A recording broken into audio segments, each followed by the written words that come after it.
kepada Ibu. Terima kasih Mbak Dinda, saya ingin share materi saya.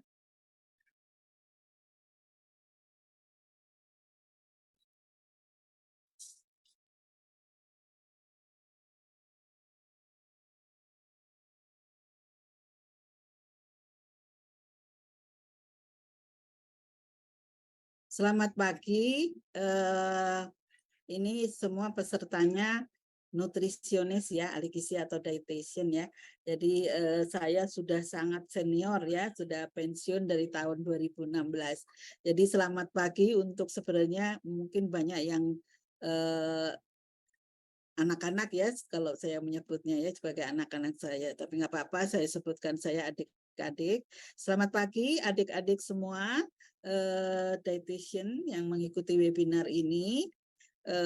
Tetap semangat dan selalu giat ya, Pak, selalu giat. Nah, kalau tadi ada pembicara sebelumnya, Dr. Novi membicarakan tentang protein hewani untuk cegah stunting. Kemudian dilanjutkan ada Dr. Irfan, pentingnya pemenuhan zat pada ibu hamil. Kemudian yang terakhir tadi Ibu Galuh ya menyampaikan tentang pentingnya instalasi gizi dalam penanganan stunting ya. Jadi memang sekarang masalahnya masih banyak masalah stunting. Materi saya hari ini adalah pemberian makanan bayi dan anak kaya protein hewani untuk tumbuh kembang optimal bayi dan anak ya.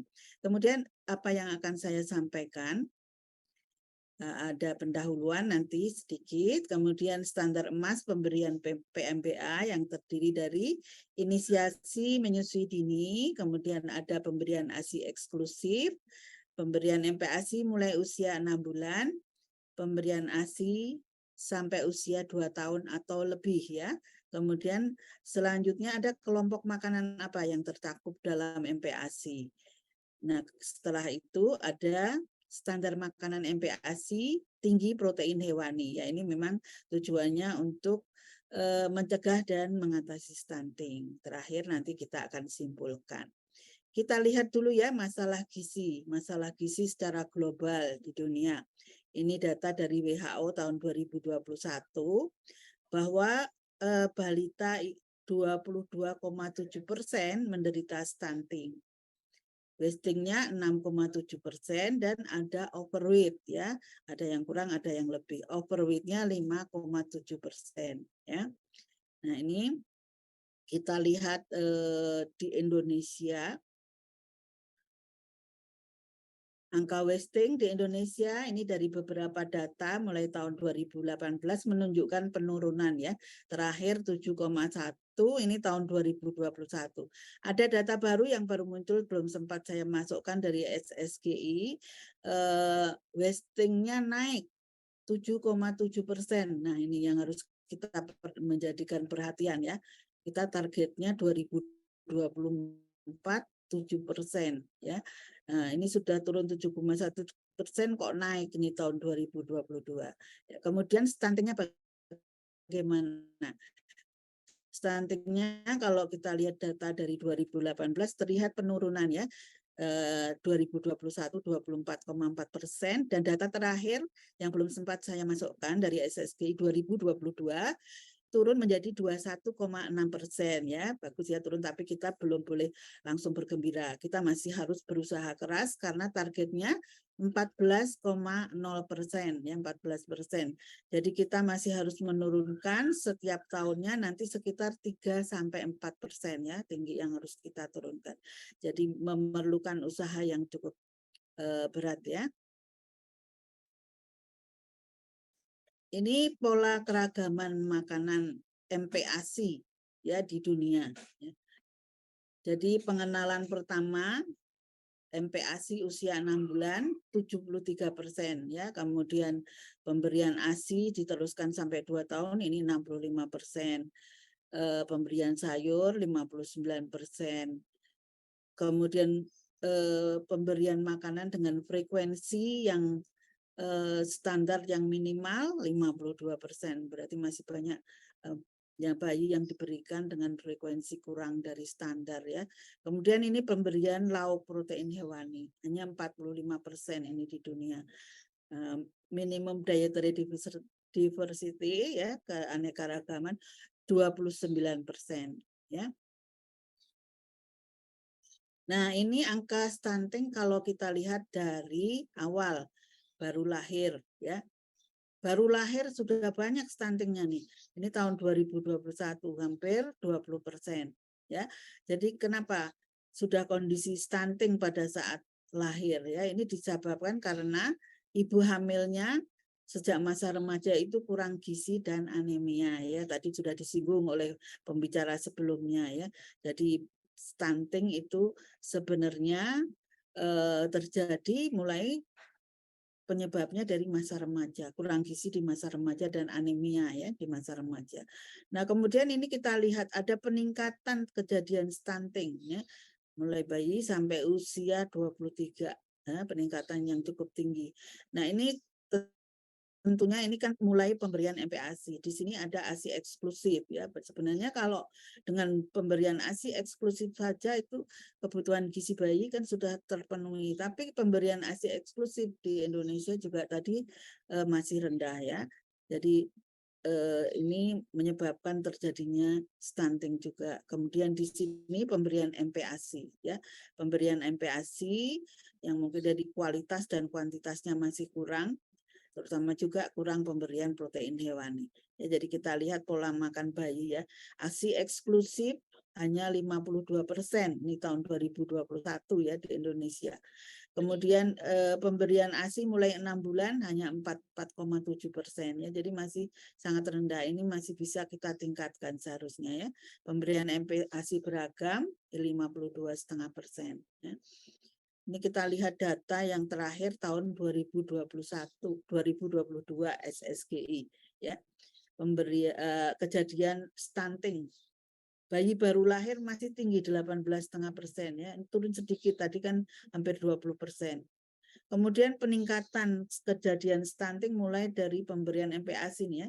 Jadi meningkat 1,6 kali menjadi 22,4% di usia 12 sampai 23 bulan ya. Jadi di sini terlihat peran pemberian MPASI.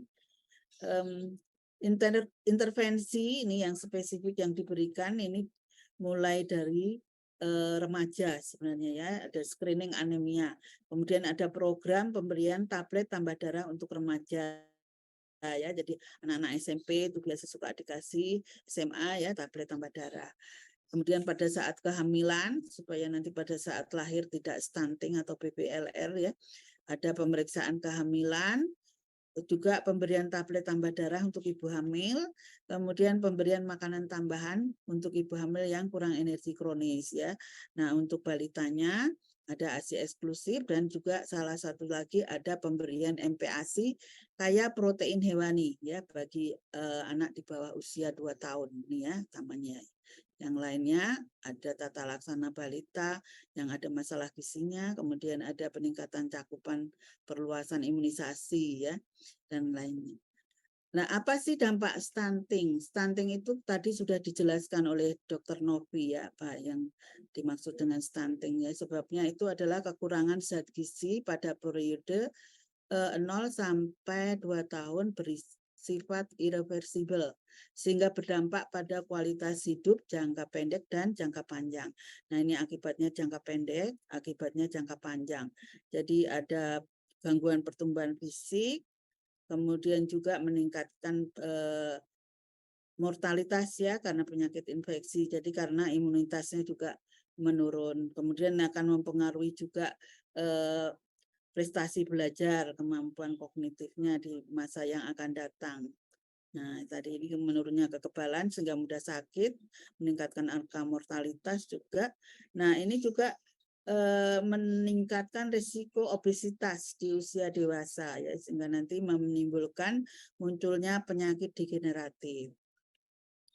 Kalau kita bicara tentang pemberian makanan bayi dan anak, ini berkaitan dengan 1000 hari pertama kehidupan.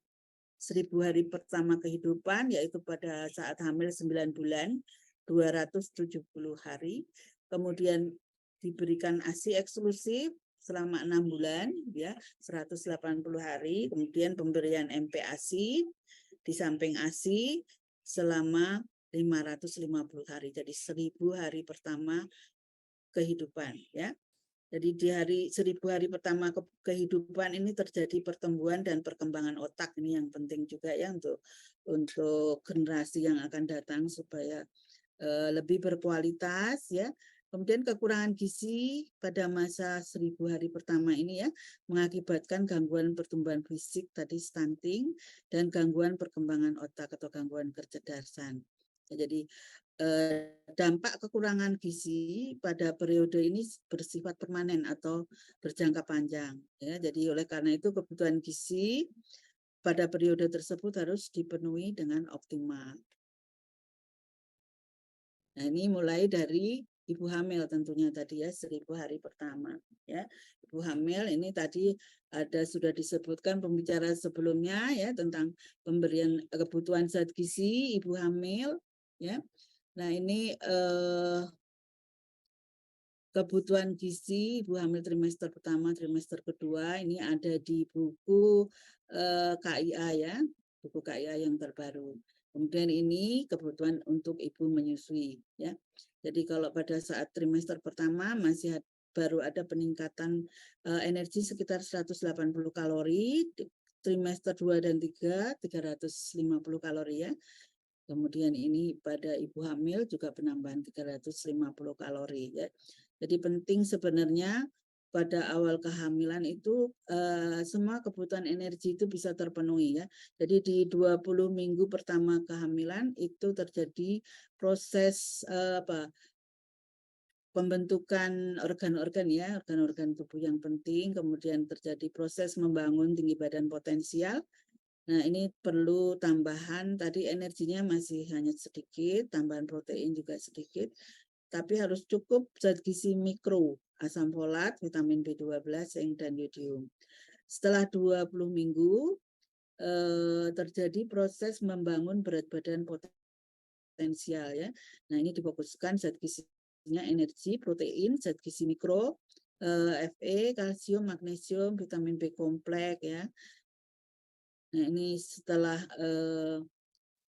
melahirkan penambahan zat gizi penting untuk memberikan supaya memproduksi ASI ya, memproduksi ASI yang cukup pada untuk bayinya ya. Jadi untuk kesehatan ibu dan juga untuk memproduksi ASI. Ini ibu hamil dan ibu menyusui saya singgung sedikit. Nah, kemudian strategi pemberian makan bayi dan anak adalah merupakan standar emas makanan bayi dan anak. Ini dimulai dari inisiasi menyusui dini, kemudian pemberian ASI eksklusif, pemberian makanan pendamping ASI mulai usia 6 bulan, kemudian juga pemberian ASI di samping MPASI ya sampai usia 2 tahun atau lebih ya. Jadi nanti kita lihat selanjutnya untuk masing-masing poin ini. Pertama kita lihat tentang inisiasi menyusui dini. Ya, inisiasi menyusui dini ini sebenarnya penting juga supaya untuk selanjutnya produksi ASI-nya bisa. Jadi dengan inisiasi menyusui dini sudah banyak penelitian itu akan membuat produksi ASI itu banyak ya, memicu produksi ASI dengan inisiasi menyusui dini. Jadi bayi setelah lahir itu ditempelkan ke ibunya ya dalam waktu 1 jam minimal, lamanya juga 1 jam ya, skin to skin perlekat. Jadi nanti ada manfaatnya IMD-nya bagi bayi ya, ada manfaat IMD bagi ibu. Setelah itu diberikan ASI secara eksklusif, yaitu pemberian ASI saja ya, sampai usia 6 bulan ya, tanpa diberikan minuman lain, makanan atau minuman lain, kecuali vitamin, mineral, atau obat-obatan dalam bentuk sirup. Ya, jadi Ya, semua adik-adik pasti tahu bahwa kebutuhan bayi sampai usia 6 bulan itu bisa dipenuhi dari ASI saja, tidak perlu dari bahan makanan yang lain ya. Jadi ASI itu sudah paling bagus ya, makanan untuk bayi sampai usia 6 bulan, kemudian setelah usia 6 bulan perlu diberikan makanan pendamping ASI. Ini saya mengulang saja. Nah, ini makanan pendamping ASI. Definisinya ini menurut UNICEF, makanan dan cairan lainnya selain air susu ibu. Ya. Sedangkan proses pemberian MPASI adalah proses pemberian makanan dan cairan lainnya yang diberikan kepada bayi mulai usia 6 bulan. Ya, ketika ASI saja tidak lagi mencukupi memenuhi kebutuhan gizinya. Ya, jadi kebutuhan bayi semakin meningkat. Ya, jadi dengan ASI saja tidak bisa terpenuhi. Oleh karena itu diberikan makanan pendamping air susu ibu ya.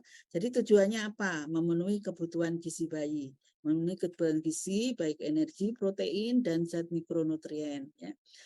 Kemudian mengembangkan kemampuan bayi untuk menerima berbagai macam makanan dengan berbagai rasa dan tekstur ya.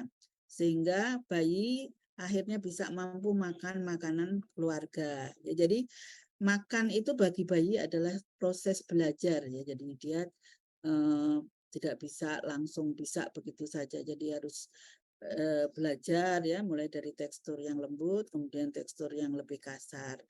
Setelah di samping itu tujuannya adalah stimulasi keterampilan gerakan otot rongga mulut ya.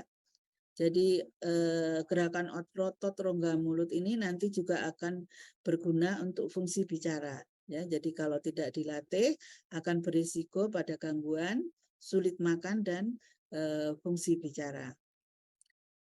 Lanjut kita masuk ke praktek pemberian makanan pendamping ASI menurut usia. Jadi pemberian makanan pendamping ASI nanti diberikan usianya dikelompokkan bayinya ya.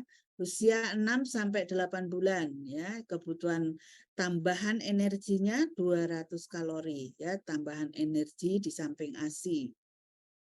Kalau kebutuhannya ini 800 tadi ya, jadi ASINya bisa memenuhi 600, tambahannya 200 kalori ya. Nah, konsistensinya mulai dengan bubur kental. Jadi di awal pertama itu makanannya masih harus disaring atau di blender. Jadi halus ya, halus tapi kental supaya kandungan zat gizinya bisa lebih padat ya. Nah, jadi harus padat gizi ya. Frekuensinya juga dimulai dari 2 sampai 3 kali sehari, ditambah makanan selingan 1 sampai 2 kali sehari. Nah, jumlahnya berapa banyak? Di sini tertulis, ini menurut buku KIA juga, 2 sampai 3 sendok makan setiap kali makan. Ya, kemudian ditingkatkan sampai bisa menghabiskan setengah mangkok. Ini pada usia 8 bulan ya. Tapi ada beberapa bayi yang memang dia sudah pengen makan ya, itu pertama kali diberikan sudah bisa langsung menghabiskan 1/4 sampai 1/3 mangkok ya, bahkan ada setengah mangkok bisa langsung habis. Itu juga nggak apa-apa ya. Kelompok selanjutnya 9 sampai 11 bulan ini membutuhkan tambahan 300 kalori ya. Makanannya dibubur tapi sudah tidak perlu disaring atau di blender. Jadi bubur begitu saja cincang halus ya. Kemudian pada usia 9 bulan ini ya sudah bisa bayi diberikan makanan yang bisa dipegang sendiri atau finger food ya. Frekuensi makan bisa ditingkatkan 3 sampai 4 kali ditambah selingan sama 1 sampai 2 kali dan jumlahnya besar porsinya sudah bisa ditingkatkan setengah sampai 3/4 mangkok ya. Selanjutnya pada usia 1 tahun sampai 2 tahun penambahan kalorinya meningkat menjadi 550 kalori dan sudah bisa diberikan makanan keluarga ya. Tapi diingat ini adik-adik ya. Makanan keluarga tapi masih dalam bentuk irisan kecil-kecil ya, walaupun sudah tumbuh gigi dan giginya banyak, sampai usia 3 tahun ini anak belum bisa mengunyah dengan sempurna ya. Kadang-kadang ibu sudah bisa makanan keluarga, dikasih makanan yang potongannya besar-besar. Anaknya mau ya karena memang sudah makannya banyak ya, sudah dikunyah-kunyah di dalam mulut ya. mau ditelan susah ya. Udah lama dikunyah, ditelan susah karena belum halus ya. Nah, dilepeh. Nah, dilepeh nanti ibunya, loh kok nggak mau makan gitu ya. Padahal bukan karena nggak mau makan, tapi karena masih potongannya terlalu besar ya. Sayurannya misalnya dipotong terlalu panjang-panjang. Jadi kalau bayam masih harus dipotong pendek-pendek gitu ya. Wortelnya dipotong kecil-kecil supaya lebih mudah dikunyah dan ditelan ya. Karena juga kalau panjang-panjang nggak bisa ditelan, nanti bisa juga bayinya menjadi trauma. Anaknya trauma, nggak mau sama sekali untuk selanjutnya ya. Seperti itu. Jadi makanan keluarga ini yang dimaksud makanan keluarga sudah bisa dipisah-pisah ya. Kalau periode sebelumnya ini masih dalam bentuk bubur campur jadi satu. Kalau di usia setahun ini sudah bisa dipisah. Ada nasi lembek, kemudian mungkin sayurnya bisa sayur sop atau sayur keri ya, atau tumisan gitu ya. Lauknya bisa dibikin semur atau opor atau yang lainnya ya. Frekuensinya sama dengan yang periode sebelumnya, jumlahnya bisa ditingkatkan 3/4 sampai 1 mangkok. Nah, ini untuk yang tidak pakai ASI, ada bayi yang tidak bisa mendapatkan ASI karena kondisi tertentu ya, pakai susu formula. Bagaimana pemberian makanan pendamping ASI-nya? Sama ya, sama dengan yang pakai ASI ya jumlahnya.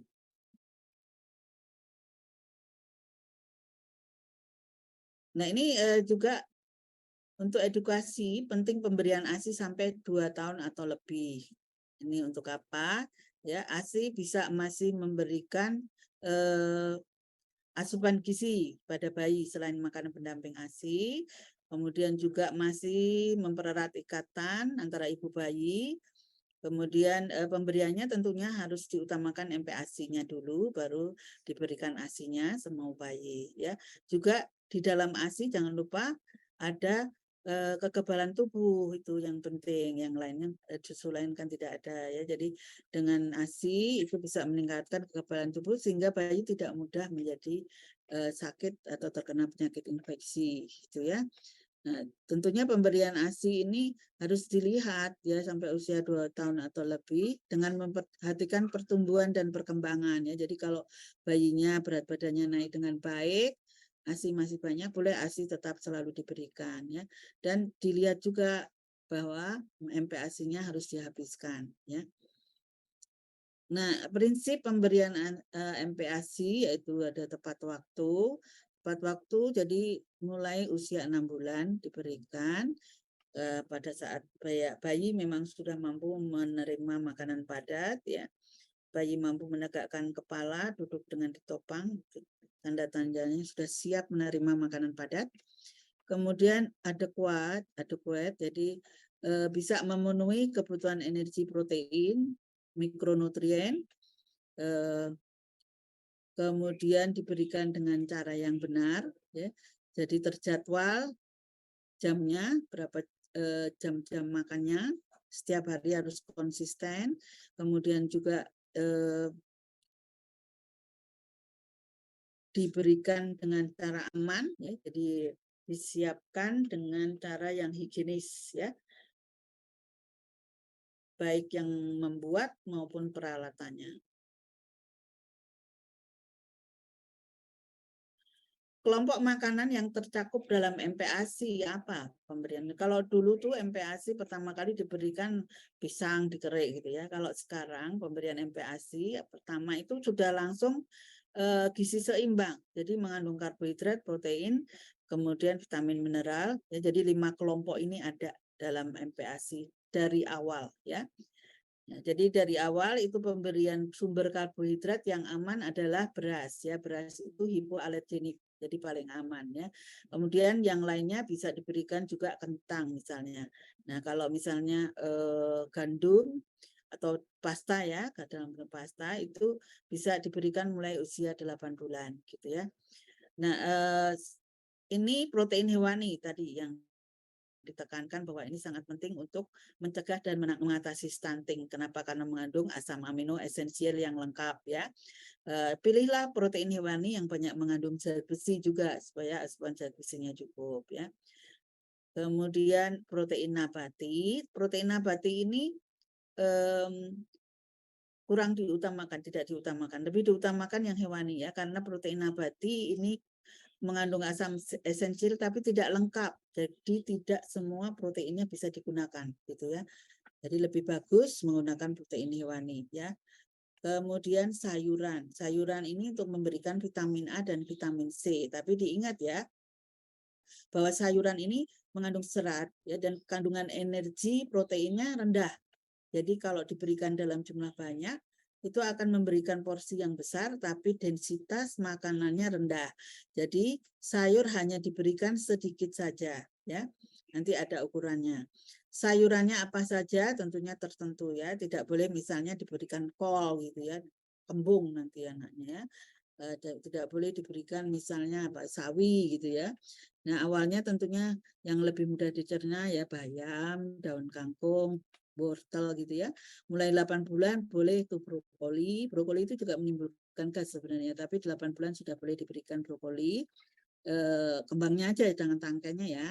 Kemudian buncis yang muda ya. Buah-buahan boleh diberikan mangga, ya jambu biji disaring gitu ya, boleh. Nah, jangan lupa nih sumber lemak. Jangan takut menambahkan sumber lemak pada makanan pendamping ASI. Ya, ini memberikan tambahan energi. Ya, lemak itu sumber energi yang efisien. Ya, jadi dengan menambahkan lemak, menambahkan energi, tapi tidak menambahkan volume MPASI-nya gitu ya. Jadi sedikit, tapi nanti kandungan energinya akan tinggi. Kita masuk bahan makanan protein hewani sebagai pencegah stunting. Kenapa? Jadi tadi sudah dikatakan mengandung asam amino esensial yang lengkap ya. Jadi semua proteinnya bisa dipakai, tidak ada yang terbuang. Kalau nabati tidak lengkap, jadi ada enggak semua protein bisa terpakai gitu ya. Dan di dalam protein hewani ini mengandung mikronutrien ya, ada Fe, zinc ya, kemudian juga mengandung vitamin B12. Ya, ini sangat diperlukan untuk mencegah stunting. Juga protein hewani ini biasanya mengandung lemak ya, daging itu ada lemak ya, ayam ya mengandung lemak. Jadi mengandung energi lebih tinggi dibanding dengan bahan makanan lain dengan besar porsi yang sama ya, jadi energinya lebih tinggi karena juga mengandung lemak. Ini contoh-contoh protein hewani yang bisa diberikan, tentunya bisa disesuaikan dengan kondisi setempat ya. Banyak protein hewani, tinggal dipilih yang ada jenisnya apa. Nah ini lemak ya, jadi tadi untuk menambahkan densitas energi. Nah, lemaknya bisa dalam bentuk minyak kelapa sawit ya, bisa minyak jagung, kemudian juga bisa dalam bentuk santan ya. Tentunya harus diberikan minyak yang bagus, jangan diberikan minyak bekas, minyak jelantah, jangan ya, itu transnya tinggi, lemak trans. Ya, jadi protein hewani diutamakan dalam pemberian MPASI ini ya sekarang ya untuk mencegah stunting. Kemudian MPASI harus mengandung energi cukup tentunya ya. Protein hewaninya sudah tinggi, sudah cukup ya, tapi energinya kurang. Ya protein hewaninya akan dirubah dulu menjadi energi untuk memenuhi kebutuhan energi ya. Jadi energinya harus cukup supaya proteinnya bisa dipakai untuk membentuk jaringan bayi atau untuk pertumbuhan ya. Jadi bayi membutuhkan asupan protein dan lemak lebih tinggi ya dibandingkan dengan dewasa dan membutuhkan serat lebih rendah gitu ya. Nah, kita harus membuat makanan pendamping ASI dengan densitas gizi yang tinggi. Nanti yang seperti apa kita lihat di berikutnya. Nah, ini penyiapan ASI. Kita bagaimana menyiapkan ASI? ASI bisa dibuat dari bahan makanan mentah dan juga bisa dari makanan keluarga. Jadi yang sudah matang nanti kita ambil, kemudian nanti dihaluskan, boleh gitu ya. Jadi untuk praktisnya bagi ibu-ibu di rumah tangga. Nah ini yang harus diperhatikan, ada hygiene sanitasi, memilih makanan, tekstur, kemudian pemberian lemak, penggunaan gula dan garam. Bagaimana penggunaan gula dan garam? Jadi di awal pemberian MPASI usia 6 sampai 8 bulan boleh tanpa garam dulu ya. Jadi bayi bisa merasakan rasa dari bahan makanan yang natural ya, bagaimana rasa daging, bagaimana rasa telur seperti itu ya. Kemudian ini garam dulu ya, tapi di sini gula. Setelah 8 bulan boleh ditambahkan garam sebagai rasa, nggak usah banyak-banyak ya. Kalau tanpa garam terus bayinya bosan ya, anyap nggak mau makan, ya, malah nanti jadi gizinya kurang ya. Jadi karena pada usia 8 bulan ini bayi sudah mulai mempunyai bisa merasakan makanan ya, mempunyai rasa ya, bisa merasakan makanan. Nah, sedangkan kalau gula ya di bawah 1 tahun sebaiknya tidak diberikan gula. Di atas 1 tahun boleh diberikan gula 5% dari total kalori ya untuk 2 sampai 3 tahun ya. Nah, pemberian gulanya bisa dimasukkan dalam makanan selingan misalnya gitu ya. Tentunya harus menghindari makanan yang mengandung gula dan garam tinggi ya. Seperti makanan yang diawet ya, kornet, kemudian ada sarden, ada apalagi ada sosis ya, itu sebaiknya dihindari ya. Mie instan garamnya juga tinggi ya, biskuit berlapis gula, apa tuh wafer-wafer berlapis gula itu isinya karbohidrat aja dan akan mengurangi nafsu makan. Jadi sebaiknya dihindarkan ya. Bagaimana proses pemasakan dan penyimpanan MPASI? Nanti kita lihat proses pemasakan dan penyimpanan dari bahan makan mentah ya. Jadi bahan mentah nanti ada standarnya, dibersihkan, potong kecil-kecil, kemudian dicampur, dimasak ya. Kalau pakai santan, santannya dimasak. Kalau pakai minyak, lauk atau sayurnya ditumis dulu. Jadi jangan minyaknya dimasukkan begitu saja ya. Misalnya setengah sendok dimasukkan terus dicampur gitu ya. Nanti hasilnya kurang bagus ya, kurang bisa diterima. Lebih bagus dipakai untuk menumis ya. Kalau ditumis itu rasa menjadi lebih gurih ya dan lebih harum gitu. Kalau usia 6-8 bulan itu dihaluskan dengan disaring atau bisa juga di blender.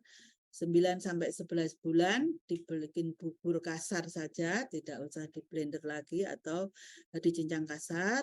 Nah, 12-23 bulan makanan keluarga, tapi nanti bisa dipotong kecil-kecil ya. Nah, setelah matang berapa lama bisa disimpan di suhu ruang hanya bertahan 3 jam saja ya, jangan lebih ya. Dan kalau makanan dalam bentuk bubur dibiarkan di suhu ruang biasanya akan berair ya, jadi kurang enak lagi. Sebaiknya kalau memang akan diberikan di berikutnya disimpan di lemari es ya. Kemudian nanti dihangatkan sebelum diberikan. Nah, ini dari makanan keluarga diambil saja dari makanan keluarga ya, nasinya diambil, kemudian kalau ada sayur bening bayam, ambil bening bayamnya. Kalau ada misalnya mau pakai semur, ambil semurnya ya. Kemudian kalau usia 6-8 bulan dibikin halus di blender, 9-11 bulan dicincang.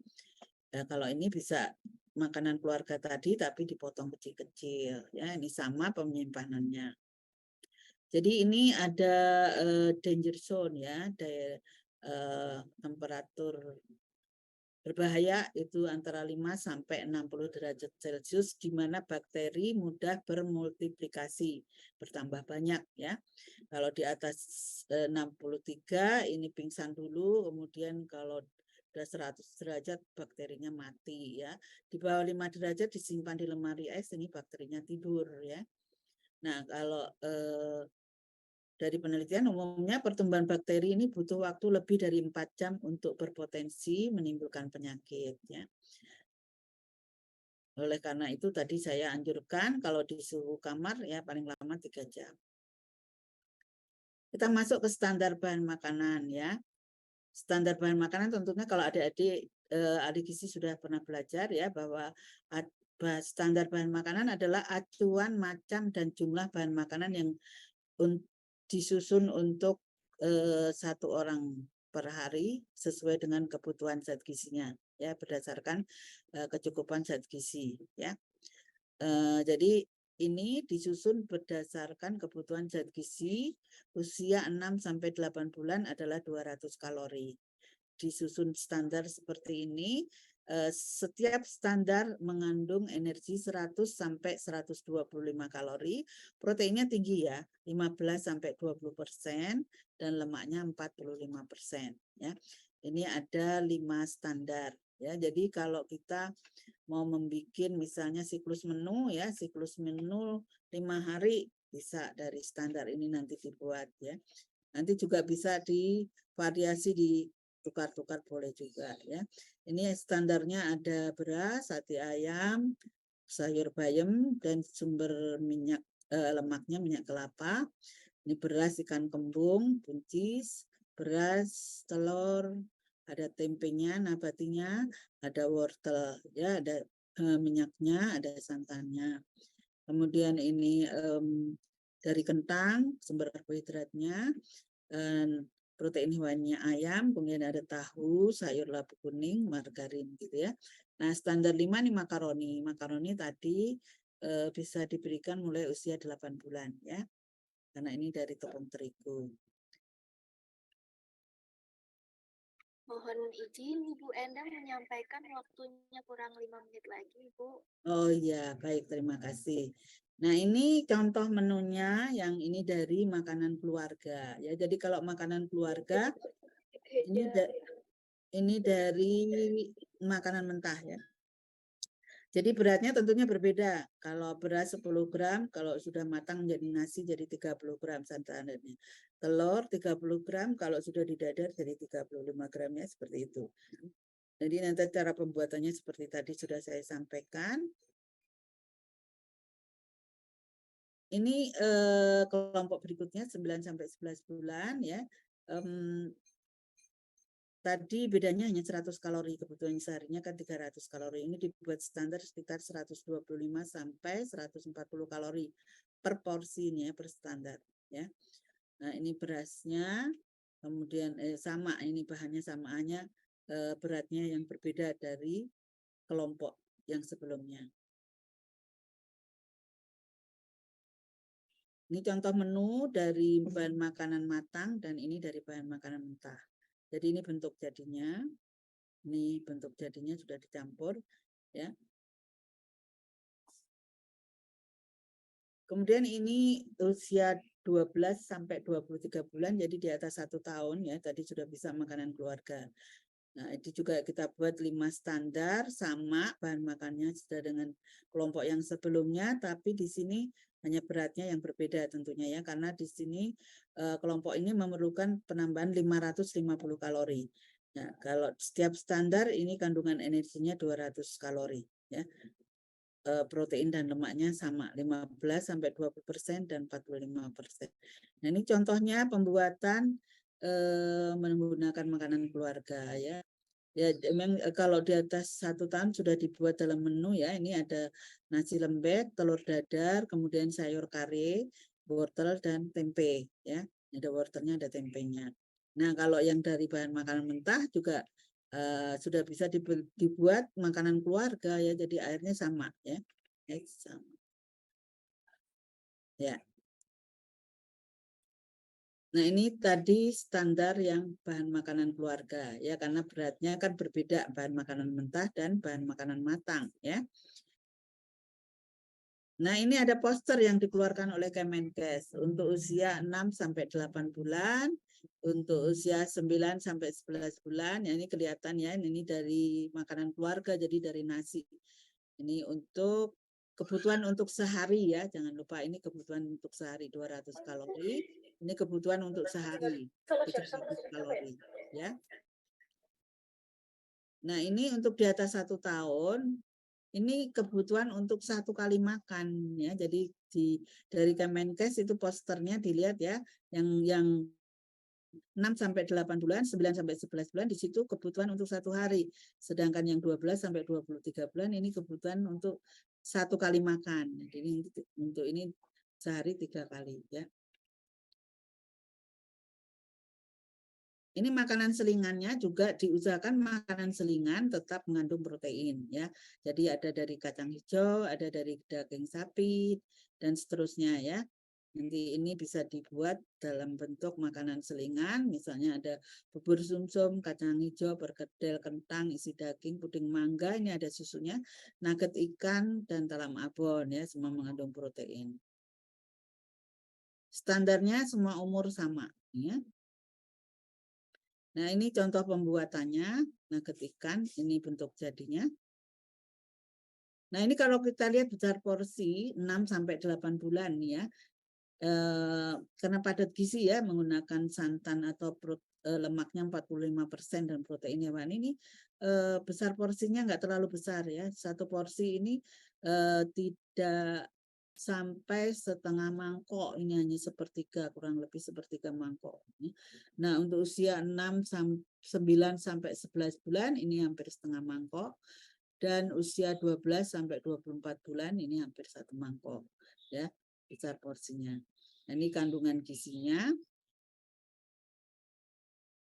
Nah, ini contoh dari selingan, tadi ada bubur sumsum, kacang hijau, puding mangga, ada perkedel, kentang dengan daging, ada nugget ikan ya.